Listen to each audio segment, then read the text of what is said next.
In July 1933, Willie Sutton and two accomplices robbed a branch of the Corn Exchange Bank and Trust Company in New York. Reportedly, they walked away with at least $24,000. Today, that would be more than $570,000.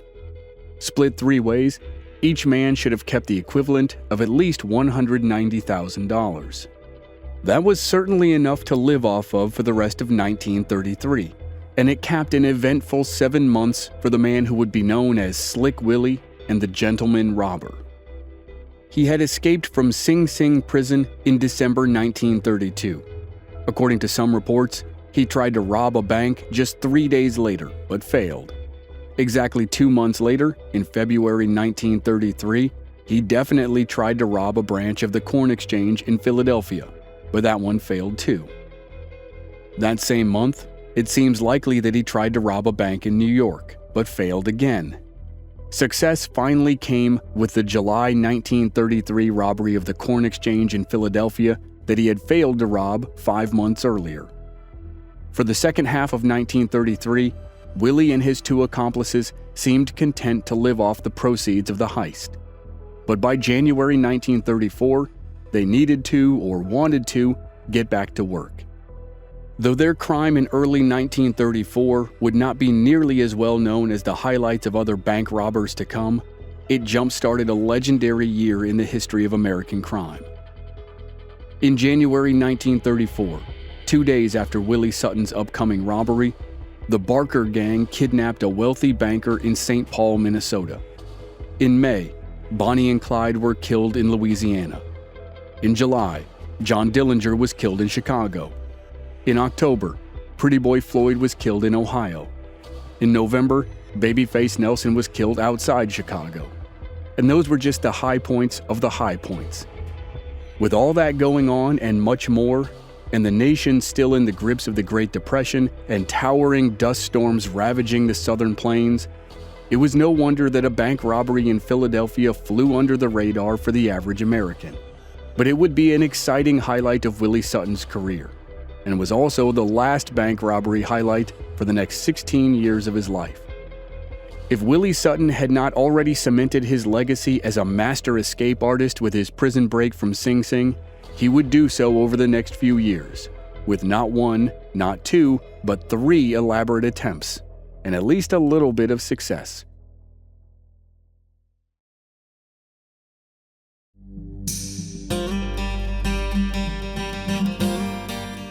From Black Barrel Media, this is Infamous America. I'm your host, Chris Wimmer, and this season we're telling the story of Willie Sutton, one of the most successful bank robbers and escape artists in American history. This is Episode 4, Maximum Security.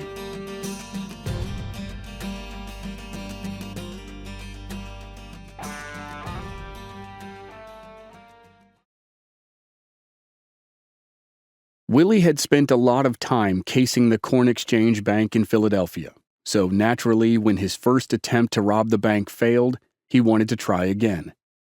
But after Willie's botched heist, the bank had started taking extra security measures to protect itself. Willie went back to scope out the bank one morning and saw that every employee had been given a key to the building's outermost door. As they arrived in the morning, they would enter through the main door, lock it behind them, and ring a bell for the guard to let them into the bank. The Corn Exchange Bank thought this little procedure would make it difficult for a robber to get inside the bank. But Willie saw it as an advantage. Willie planned to enter the bank and overpower the guard before the employees arrived. Then, the fact that the employees were locking the outer door behind them made it that much more difficult for them to raise the alarm when they saw Willie with the guard inside the bank. All that was left was for Willie to find a way inside the bank without being seen. For all of his other robberies, Willie Sutton had dressed in a variety of costumes and used them to take the door guard by surprise. Essentially, he walked right into the bank through the front door. But that wouldn't work this time. Now he decided on a creative and dangerous approach. He and his partner Eddie Wilson would try to get in through the skylight on the bank's roof. Eddie and Willie found an empty house a few blocks away from the bank. Their plan was to climb up to the roof of the house, hop across rooftops until they reached the bank, and then drop down through the skylight. They had arranged for their third partner, Joe Perlango, to park a car close to the bank to help them get away as fast as possible. When the day of the heist arrived, January 15, 1934, 2 days before the Barker gang's kidnapping in Minnesota, Eddie and Willie got to work in the early hours of the morning. They skipped across rooftops to the bank and then entered by dropping down through the skylight. Unfortunately, there don't seem to be any surviving details of exactly how they pulled it off. Did they rappel down from the roof with ropes? Were they able to climb down using stuff that was in the bank? Or did they simply jump? Sadly, there are no answers. When they were down, Willie's account of the robbery suggests that they let Joe into the bank through the door. But another source suggests that Joe also dropped down through the skylight with them. Either way, their plan was working perfectly, and all three robbers were in the bank before the guard arrived. They took their positions and waited. The guard unlocked the door and stepped inside to find a rude surprise waiting for him. 3 robbers pointing guns at him. Willie had a machine gun, and Eddie and Joe had revolvers. The guard was so frightened that he could hardly speak as Willie took his pistol. The guard finally stuttered that he remembered Willie's face from the failed heist. Willie told him he was right, and Willie had come back to take what he couldn't last time. As the bank employees arrived, the robbers forced the guard to admit them, then the robbers handcuffed them and sent them to wait in the vault area. It was nearly 9 a.m. when the manager reached the bank. The robbers forced him to open the vault, they quickly grabbed the cash and made their escape. Willie recorded his disappointment with the haul of $10,980. But another source states that the trio made away with nearly double that amount. Even if it was closer to $11,000, that would be about $253,000 today, and would give each man the equivalent of more than $84,000. Still not a bad day's work. But Eddie, Willie, and Joe Perlango never got to spend the money. Eddie started feeling like he was being tailed by the law. Willie thought it was just nerves, but he was wrong. It turned out that Joe Perlango had caught the police's attention. Joe was living a flashy lifestyle, and he had been arrested. The police grilled him about his partners and supposedly threatened him by saying they would hurt his wife. Joe gave up Willie and Eddie. Philadelphia police arrested Willie Sutton on February 5, 1934, just 3 weeks after the Corn Exchange robbery and 14 months after he had escaped from Sing Sing prison. Willie was quickly tried and given a sentence of 25 to 50 years. And now the Pennsylvania prison system would learn what the New York prison system already knew. The label maximum security did not apply to a facility that held Willie Sutton.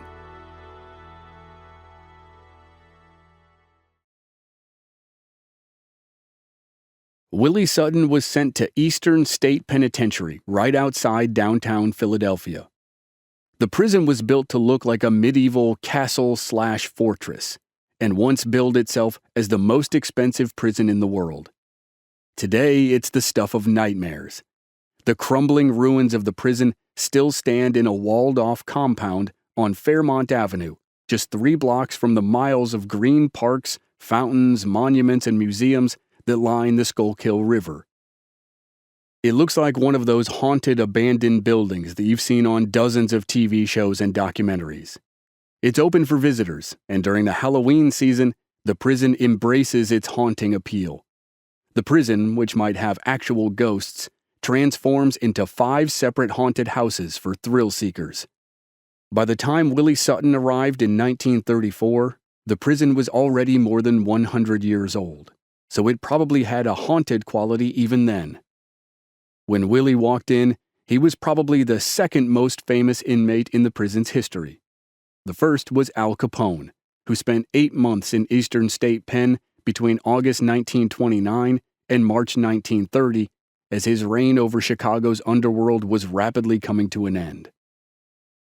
4 years after Capone left Eastern State Pen, the warden welcomed bank robber and escape artist Willie Sutton, and promptly told Sutton how it was going to be.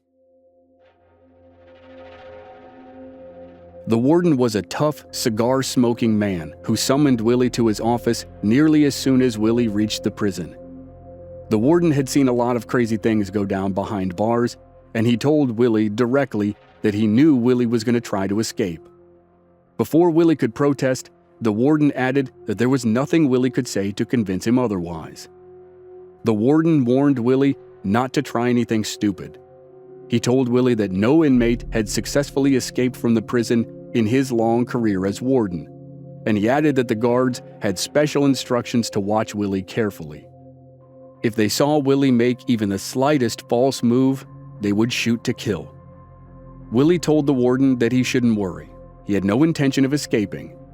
That was a lie, of course. Willie had been thinking of nothing else from the moment he set foot inside the prison. But Willie took his time. He needed to understand the place he was in before he could find a way out of it. That meant he spent a long time quietly observing the systems and processes of the facility. There are reports that he attempted to escape twice in 1936, 2 years after he entered prison, but details of the attempts are relatively scant. Then he spent the next 5 years organizing a better way. There was a slanted window on the roof of each cell. It dawned on Willie that with the way the prison was laid out, it would be much easier for him to go up through the roof than through the door. Every night, Willie climbed up to the slanted window and looked outside. He had a good view of the prison yard, and 2 things stood out. One was the change of guard at midnight.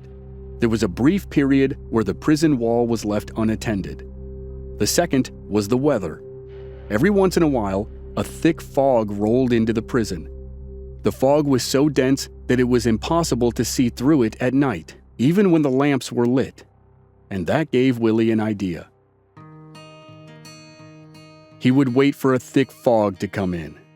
At midnight, he would climb out of the cell window and dash across the yard. Then he would climb over the prison wall to freedom. The simplicity of the plan might have worked for any other prisoner, but not for Willie Sutton. The guards had special instructions to check on his cell, especially at night. They would notice if he was gone and raise the alarm long before he reached the prison wall. The solution to that problem was that Willie needed to create a decoy. He carefully and methodically fashioned a mask and a fake head out of plaster. With the help of inmates who worked in different parts of the prison, Willie got his hands on everything he needed to make a decoy. He painted the plaster mask so well that it actually resembled him. And that's serious. It's incredible how good it looks. On August 19, 1941, all the forces aligned. A thick fog rolled in, and it was now or never. Willie had unscrewed the bolts of the window and replaced them with dummy bolts that could be easily removed.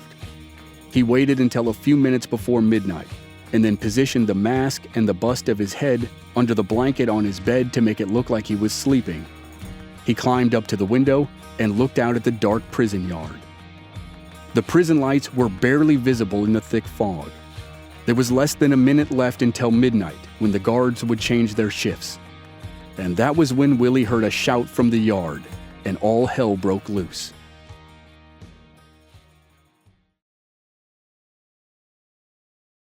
The prison yard came alive with activity, and Willie watched helplessly as his plan to escape disappeared before his eyes. The sounds of shouting men and blaring sirens filled the air. Willie didn't know what was happening, but he knew his chances of getting out that night were gone. He also knew he needed to move fast. Willie screwed the window frame back in place and hid the mask and bust. In a matter of minutes, he was back in his bed. The next day, Willie found out he wasn't the only one who was planning to escape that night.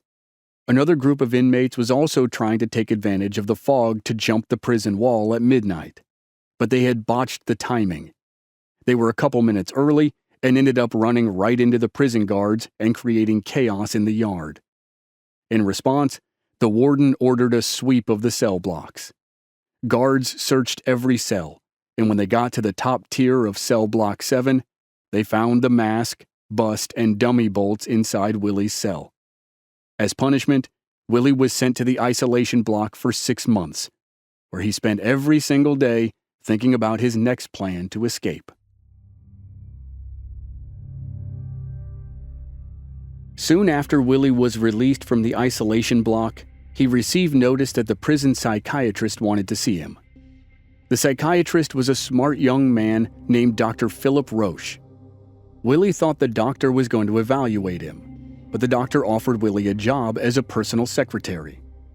Willie's main job was to type up the records of the doctor's interviews with other inmates. Willie learned a great deal about the field of psychiatry, and Willie became curious about his own mentality.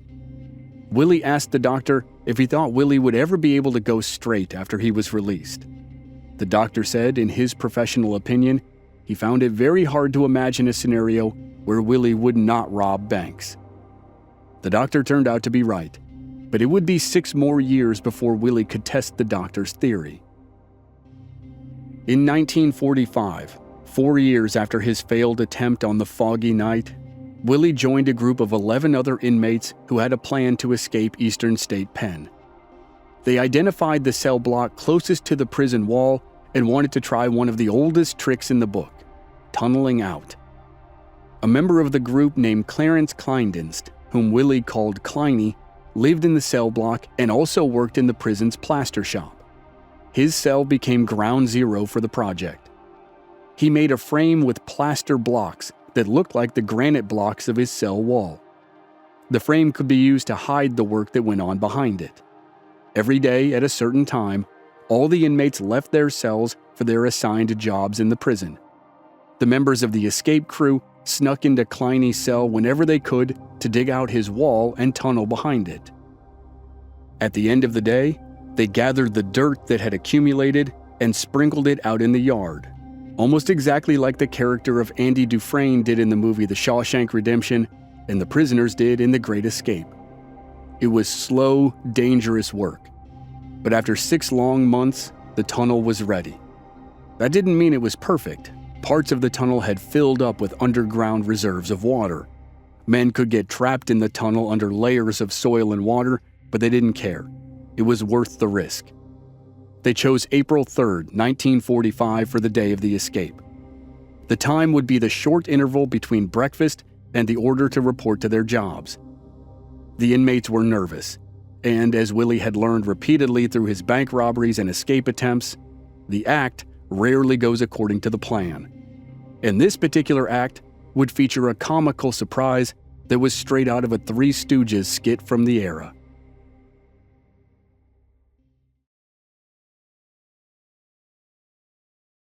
The 12 inmates made it to Kleiny's cell and started to crawl through the tunnel. Willie was number 4 in line. He crouched low and waded through the mud, dirt, and water as fast as he could. The tunnel was reportedly 99 feet long, or about 33 yards, a third of an American football field. Soon, Willie crossed under the prison wall. When he reached the end of the tunnel, he stood in the hole that led up to the surface. He paused for a moment and looked up at the clear blue sky.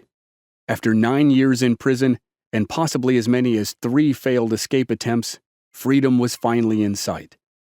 Willie reached up through the hole, grabbed the solid ground outside, and started to pull himself up.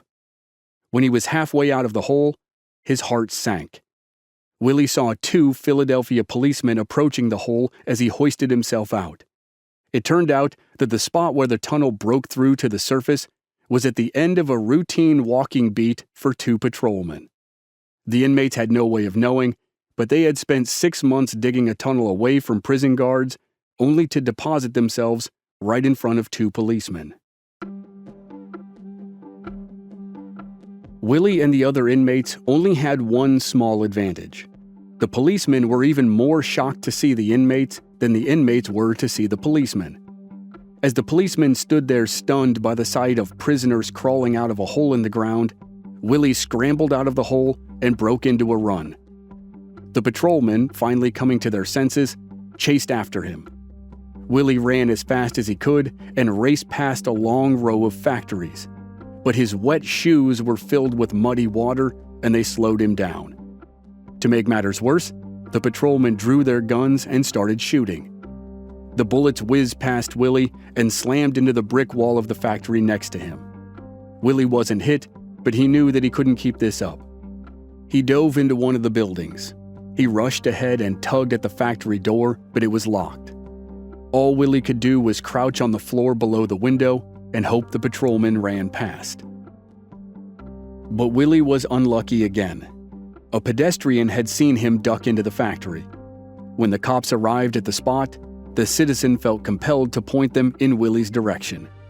The patrolmen approached the door with their guns drawn and ordered him out. Willie was trapped. With nowhere to go, he surrendered. He had tasted a few brief moments of freedom, and those had been spent sprinting away from the cops. Of the 12 inmates who escaped through the tunnel, 6, including Willie Sutton, were captured the same day they escaped. 4 more were captured within 8 days, and the last 2 stayed on the run for 7 weeks before they were both caught in New York. Back at the prison, the warden was furious. The inmates had come close to tarnishing his record of never allowing a successful prison break while he was in charge. He was determined to make their lives miserable, and he assigned Willie and the others to complete the rest of their sentence in the isolation block. The group was also indicted for the prison break, and a trial soon commenced. Willie was found guilty and given 10 to 20 more years in prison for instigating the escape. Willie and the other inmates knew that the warden would not let them out of solitary as long as they were in his prison. They decided to go on a hunger strike to pressure him into transferring them to another facility. After 14 days without food, the warden relented. Willie was transferred to a maximum security prison in Philadelphia called Holmesburg. And, like all other prisons, Holmesburg was not nearly as secure as its administrators believed.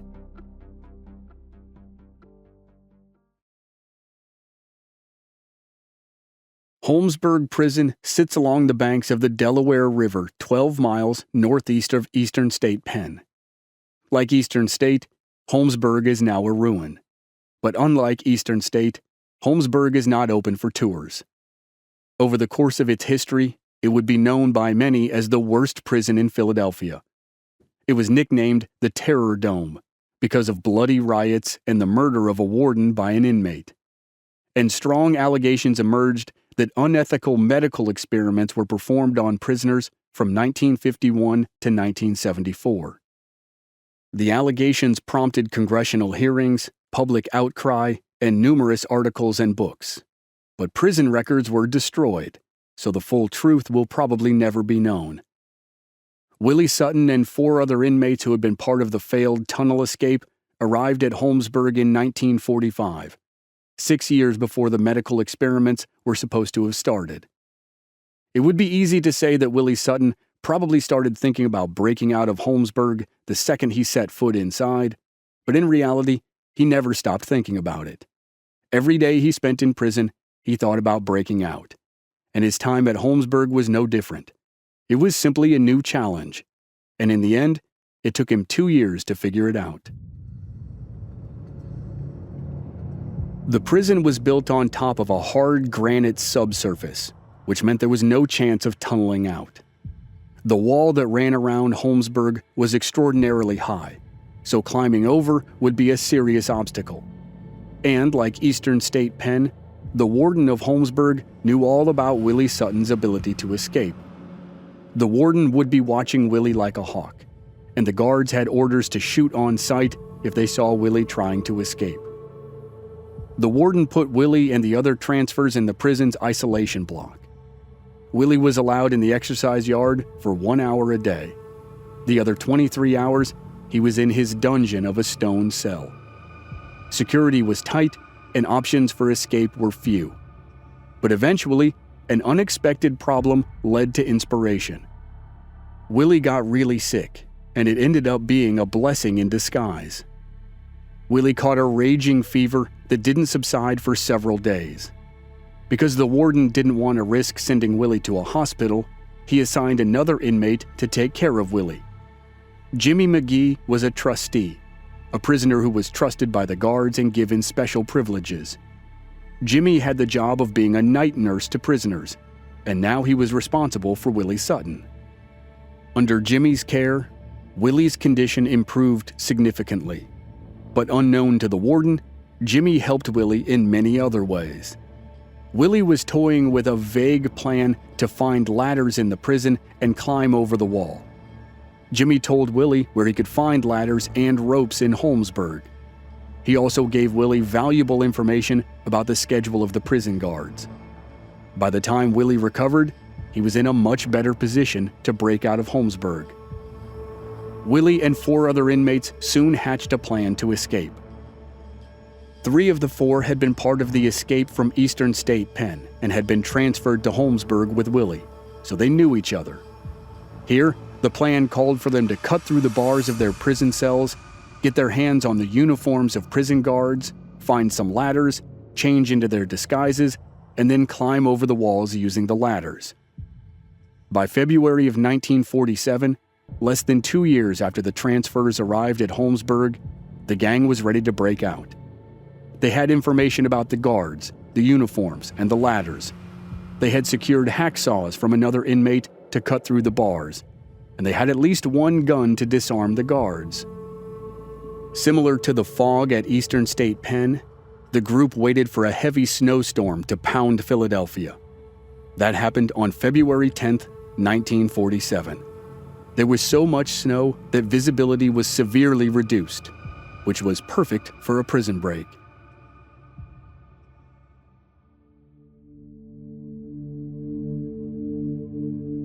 Next time on Infamous America, Willie completes a daring escape from Holmesburg, and of course, he goes back to robbing banks.